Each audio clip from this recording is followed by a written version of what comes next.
ಕುಡಿಯುವ ನೀರಿಗೆ ತತ್ವಾರ ತಹಶೀಲ್ದಾರ್ಗೆ ದಿಗ್ಬಂಧನವನ್ನ ಹಾಕಲಾಗಿದೆ. ಇನ್ನು ತಹಶೀಲ್ದಾರ್ಗೆ ಕೊಳಾಲ ಗ್ರಾಮಸ್ಥರಿಂದ ತರಾಟೆ ತೆಗೆದುಕೊಳ್ಳಲಾಗಿದೆ. ಹೊಳಲ್ಕೆರೆ ತಹಶೀಲ್ದಾರ್, ತಾಲೂಕು ಪಂಚಾಯತ್ ಇಒ, ಗ್ರಾಮ ಪಂಚಾಯತ್ ಪಿಡಿಒಗೆ ಗ್ರಾಮಸ್ಥರು ದಿಗ್ಬಂಧನವನ್ನ ಹಾಕಿದ್ದಾರೆ. 5 ತಿಂಗಳಿನಿಂದ ಕುಳಾಲ ಗ್ರಾಮದಲ್ಲಿ ನೀರಿನ ಸಮಸ್ಯೆ ಇದೆ. ಆದರೂ ಕೂಡ ನಮ್ಮ ಜನಪ್ರತಿನಿಧಿಗಳು ಸ್ಪಂದಿಸ್ತಾ ಇಲ್ಲ ಅಂತ ಜನಾಕ್ರೋಶ ಕೂಡ ಹೆಚ್ಚಾಗಿದೆ. ಇನ್ನು ಸ್ಥಳಕ್ಕೆ ಹೊಳಲ್ಕೆರೆ ಸಿಪಿಐ ಶ್ರೀಶೈಲ್ ಜೊತೆಗೆ ಚಿತ್ರಹಳ್ಳಿ ಪಿಎಸ್ಐ ಅಶ್ವಿನಿ ಅವರು ಭೇಟಿ ಕೂಡ ಕೊಟ್ಟಿದ್ರು. ಇನ್ನು ಬೋರ್ವೆಲ್ ವಾಹನ ಬಂದ ಮೇಲೆ ಆ ಒಂದು ಅಧಿಕಾರಿಗಳನ್ನ ಗ್ರಾಮಸ್ಥರು ಬಿಟ್ಟು ಕಳುಹಿಸಿದ್ದಾರೆ.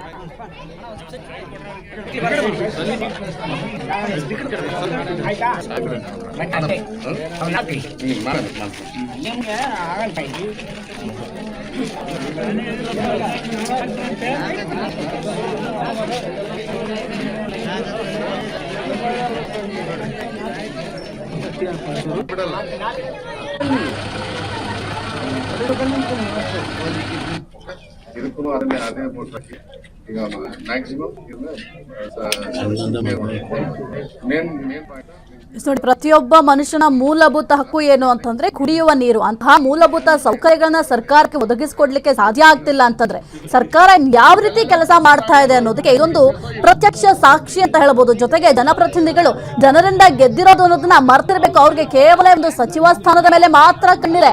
ಜನರ ಸಮಸ್ಯೆ ಏನಾದ್ರೂ ಕೂಡ ನಮ್ಮ ಶಾಸಕರಿಗೆ ಬೇಕಾಗಿಲ್ಲ. ಇಷ್ಟರ ಮಟ್ಟಿಗೆ ನೀರಿನ ಸಮಸ್ಯೆಯನ್ನ ಫೇಸ್ ಮಾಡ್ತಾ ಇದ್ದಾರೆ ಅಲ್ಲಿರುವಂತಹ ಜನರು. ಆದ್ರೂ ಕೂಡ ನಮ್ಮ ಜನಪ್ರತಿನಿಧಿಗಳು ಕ್ಯಾರೆ ಅಂತಿಲ್ವಂತೆ. ಯಾಕಂತಂದ್ರೆ ಅವ್ರಿಗೆ ಇವಾಗ ಅವಶ್ಯಕತೆ ಇಲ್ಲ. 2028ಕ್ಕೆ ಬರ್ತಾರೆ. ಅಲ್ಲಿವರೆಗೂ ಕೂಡ ಜನಪ್ರತಿನಿಧಿಗಳು ಸಮಸ್ಯೆಯನ್ನ ಆಲಿಸ್ಲಿಕ್ಕೆ ಬರೋದಿಲ್ಲ. ಇನ್ನು ಅಧಿಕಾರಿಗಳಂತೂ ಅವರ ಕೆಲಸವನ್ನ ಎಷ್ಟರ ಮಟ್ಟಿಗೆ ಮಾಡ್ತಾ ಇದ್ದಾರೆ ಅಂತ ಅವ್ರನ್ನ ಪ್ರಶ್ನೆ ಮಾಡ್ಬೇಕಾಗುತ್ತೆ.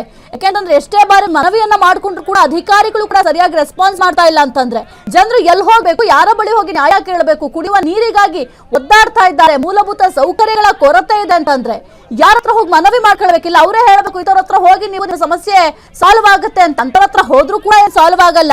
ಇನ್ನು 5 ತಿಂಗಳಿನಿಂದ ಈ ಒಂದು ನೀರಿನ ಸಮಸ್ಯೆನ ಅಲ್ಲಿ ಜನರು ಫೇಸ್ ಮಾಡ್ತಾ ಇದ್ದಾರಂತೆ. ಪ್ರತಿಯೊಬ್ಬರಿಗೂ ಕೂಡ ಕುಡಿಯೋ ನೀರಿನ ವ್ಯವಸ್ಥೆ ಬೇಕೇ ಬೇಕು. ಮುಖ್ಯವಾಗಿ ನೋಡಿ, ಚಿಕ್ಕ ಮಕ್ಳಿರ್ತಾರೆ, ಪುಟ್ ಮಕ್ಳಿಗೆ ನೀರ್ ಬೇಕು ಅಂತಂದ್ರೆ ಏನ್ ಮಾಡ್ತಾವೆ?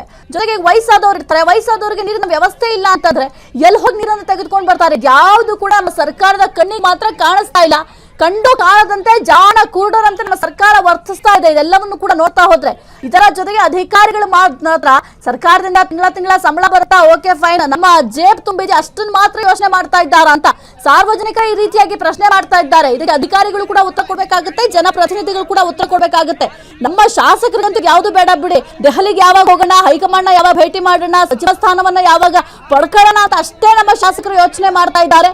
ಜನರ ಸಮಸ್ಯೆಗಳ ಬಗ್ಗೆ ಗಮನ ಹರಿಸಬೇಕು ಅನ್ನೋದು ಕಿಂಚಿತ್ತೂ ಕೂಡ ನಮ್ಮ ಶಾಸಕರಿಗಿಲ್ಲ.